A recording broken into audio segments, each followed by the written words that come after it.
Hi, everybody. This is Adam Elenbaas from Nightlight Astrology, and these are the Sun and Rising sign horoscopes for the month of January 2019, and this one is for Gemini.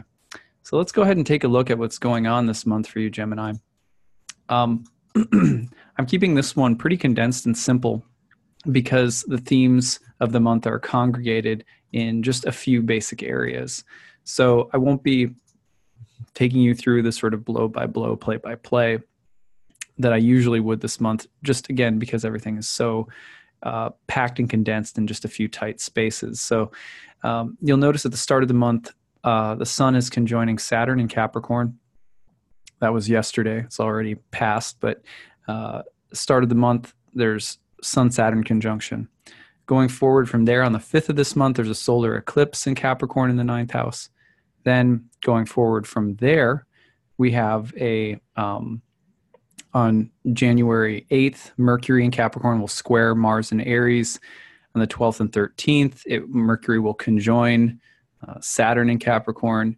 Right around the 10th, 11th, you've got Sun conjoining Pluto in Capricorn. By the 21st, Mars in Aries will square Saturn in Capricorn. So it's really like the month of Capricorn. That's your 8th house, by the way. So an 8th house, 11th house dynamic all month long is in effect. Now, first of all, some very simple topics that could be really pronounced this month. One would be spouse or significant other's income or financial standing or their business or their resources or their health or diet or something like that. The 8th house has a lot to do with other people or partners, money, resources, time, energy, sometimes lifestyle or diet, or even like material possessions that they have, buying and selling things. So first of all, just there could be an emphasis on that area of your life this month. But the 8th house, 11th house dynamic is very interesting because it really focuses on allies and groups of people and benefactors, and kind of the 8th house, 11th house dynamic together has a feeling of what do I care about? Where am I pooling my energy together with other people in order to pursue different kinds of professional ambitions or humanitarian causes, or, something that I'm politically passionate about? 8th house, 11th house can be about being used or using other people. So you do want to be careful about that. There's a strong theme of like other people's time, money, energy, and resources, the money, energy, and resources of groups of people, colleagues, organizations. Sometimes there's benefits that come through other people with an 8th house, 11th house dynamic like this. But we're talking about a Mars-Saturn dynamic all month. A lot of hard work, a lot of productivity, element of sacrifice, a little bit of contractiveness with the Mars-Saturn dynamic. But otherwise, it's the kind of thing where if the motives aren't good behind whatever you're doing, or if other people's motives aren't good, then usually this may come with some more difficult consequences. This is also about changes in organizations or groups, competing values or structures of organization, things like that could be pronounced. Also, do you want to stick with certain allies or friends or groups, or terminate a relationship and go in a different direction? Those are kind of 8th house, 11th house dynamics, usually not as much in your interpersonal relationship as much as in groups or larger organizations, but can be both at the same time. For you this month, it could be both, specifically because around the 13th, we also see Jupiter, who's in your 7th house of relationships all year, bringing a lot of growth and usually very kind of expansive, fortunate blessings and benefits into the house of relationships. That means a partner can be growing, a relationship can be growing, you can be dating more or meeting someone special, or just growing your social life a bit.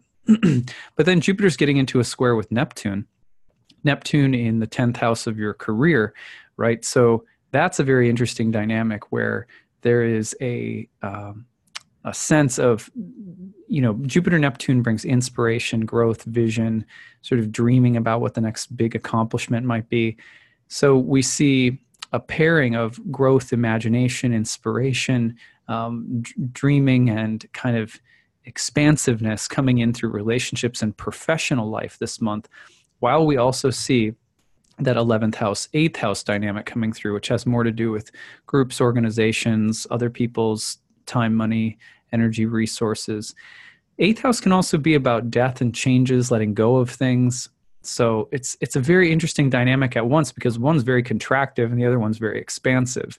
So sometimes you see a combination like this and it's like a brand new dream, a vision, a project, something new is starting, but it's coming through with mixed motivations or mixed intentions, and you have to sort through them. It's not always easy. On the other hand, there's a risk, a calculated risk involved, and you got to end one thing in order to start a different thing that might be more exciting. These are just the kinds of decisions, by the way, that Geminis don't always find very easy, because you can see both sides of things sometimes very easily, too easily sometimes.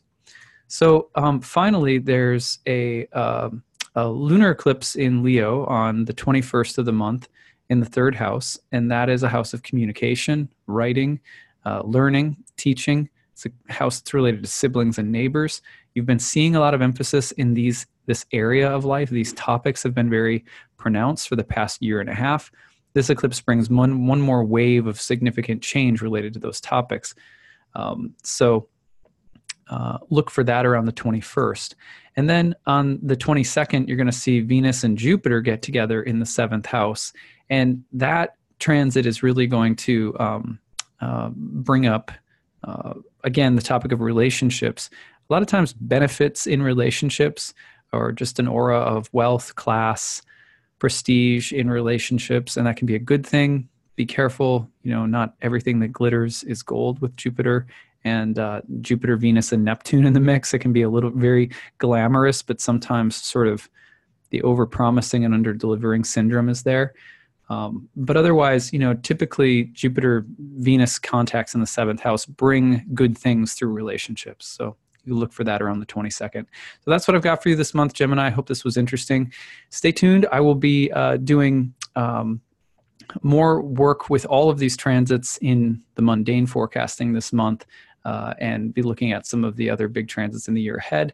And then we'll see you again in time for February's transits. Okay, take care. Bye.